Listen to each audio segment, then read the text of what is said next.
আসসালামু আলাইকুম। সবাইকে শুভেচ্ছা জানিয়ে আজকের ভিডিও শুরু করতে যাচ্ছি। আজকের রেসিপিতে থাকছে একদম পুকুরের সতেজ সরপুঁটি মাছ ভাজা কিভাবে করেছি সেটা আপনাদের সঙ্গে শেয়ার করতে যাচ্ছি। আশা করি আজকের রেসিপি আপনাদের ভালো লাগবে। আমরা কম বেশি সবাই মাছ ভাজা পারি, এরপরও আমি কিভাবে করেছি সেটাই আপনাদের সঙ্গে শেয়ার করে অ্যাক্টিভ থাকার চেষ্টা করছি। রমজানে আসলে খুব ব্যস্ততার কারণে ছোট ছোট ভিডিও দিয়ে আপনাদের সঙ্গে অ্যাক্টিভ থাকার চেষ্টা করছি। তাহলে চলুন দেখি কিভাবে তৈরি করেছি। সবার প্রথম এখানে পুকুরের সতেজ মাছগুলো আমার শ্বশুরবাড়ি থেকে যে অনেকগুলো মাছ এনেছিল সেখান থেকে এই সরপুঁটি মাছগুলো ভালোভাবে কেটে দাগ কেটে নিয়েছি। তারপর লবণ দিয়ে কেচে বেশ কয়েকবার নর্মাল পানি দিয়ে ধুয়ে তারপর পানিটা ঝরিয়ে নিয়েছি। পানিটা ঝরিয়ে নিয়ে একটা মিক্সার বলে রেখে দিয়ে দিলাম পরিমাণ মতো হলুদ গুঁড়ো, লাল মরিচের গুঁড়ো ও লবণ দিয়ে ভালোভাবে হাতের সাহায্যে ম্যারিনেশন করে নিচ্ছি। দেখতে পাচ্ছেন একদম দাগের ভেতরে যে দাগ কেটে নিয়েছিলাম বটির সাহায্যে, সেগুলোর ভেতরে যেন মশলাগুলো ঢুকে সেদিকে লক্ষ্য রাখবো।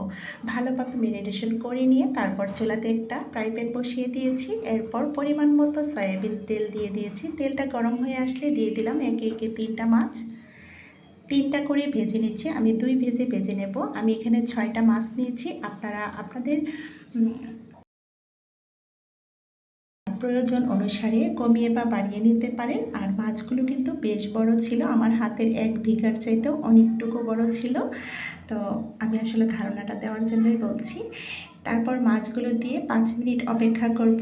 মিডিয়াম আঁচে, চুলার আগুনটা মিডিয়াম আঁচে করে আমরা মাছগুলো ভেজে নেব। একদম লো আঁচে দিলে হয় কি মাছের গায়ে থেকে কিন্তু পানি ছেড়ে দেবে, তাহলে কিন্তু মাছটা খুব ভাজাটা পারফেক্ট হবে না। আর যদি মিডিয়াম টু হাই ফ্লেমে আমরা মাছগুলো ভেজে নিই তাহলে কিন্তু মাছটা পুড়ে লাগার একটা চান্স থাকে। তো আমি 5 মিনিট পর উল্টে পাল্টে কিন্তু ভেজে নিয়েছি। 5 মিনিট এই সাইড ওই সাইড 5 মিনিট করে ভেজে নিয়ে তারপর একটা চিমটির সাহায্যে উঠিয়ে নিয়েছি। উঠিয়ে নেওয়ার পর সেকেন্ড বেজটাও দিয়ে দিচ্ছি। মোট 6টা মাছ ছিল, তো 2 বেজেই কিন্তু শেষ হয়ে গেছে। একইভাবে আমি পরবর্তীতে 3টা মাছ আবার ওইভাবে দিয়ে 5 মিনিট পর উল্টিয়ে নিয়েছি। আবারও 5 মিনিট পর আবার 1 মিনিট 1 মিনিট করে দুই পাশে আমরা উল্টিয়ে নেব। আর এটা ডুবো তেলে ভাজার কোনো প্রয়োজন নেই, অল্প তেলেই ভাজা যায়। মাছের গা থেকেও কিন্তু অনেকটাই তেল ভেসে ওঠে। আমি কিন্তু নতুন রাঁধুনিদের উদ্দেশ্যে বলছি। তো এইভাবে করে আমি মাছগুলো ভেজে নিয়ে তারপর সরাসরি সার্ভিং ডিশে সার্ভ করে দেখিয়ে দিচ্ছি। দেখুন, আশা করি আজকের সহজ রেসিপিতে সরপুঁটি মাছ ভাজা রেসিপিটি আপনাদের ভালো লেগেছে। এবার আমি গার্নিশিং করে দিচ্ছি। কাঁচা পেঁয়াজের রিংগুলো দিয়ে দিচ্ছি, আর কিছু পেঁয়াজ কুচি ও কাঁচামরিচ চিড়ে দিয়ে অবশিষ্ট যে মাছ ভাজার তেলটা ছিল সেই তেলে ভেজে নিচ্ছি। এটা করলে অনেক সুস্বাদু হয় মাছ ভাজাতে রাখলে। আর মাছ ভাজাতে আমি খুব বেশি একটা মশলা ব্যবহার করিনি, কারণ এগুলো পুকুরের সতেজ মাছ ছিল, এগুলো খেতে এমনিতেই অনেক সুস্বাদু হয়, তাই কিন্তু বেশি মশলা ব্যবহার করিনি। তো আমি ভাজা কাঁচামরিচ ও পেঁয়াজ ভাজাটাও দিয়ে দিয়েছি। এবার আমি কাঁচামরিচ আর কাঁচা পেঁয়াজ ও একটা টমেটোকে ফুল বানিয়ে গার্নিশিং করে দেখিয়ে দিচ্ছি। দেখুন, দেখতে না যতটুকু লোভনীয় ছিল, খেতে দুর্দান্ত স্বাদের হয়।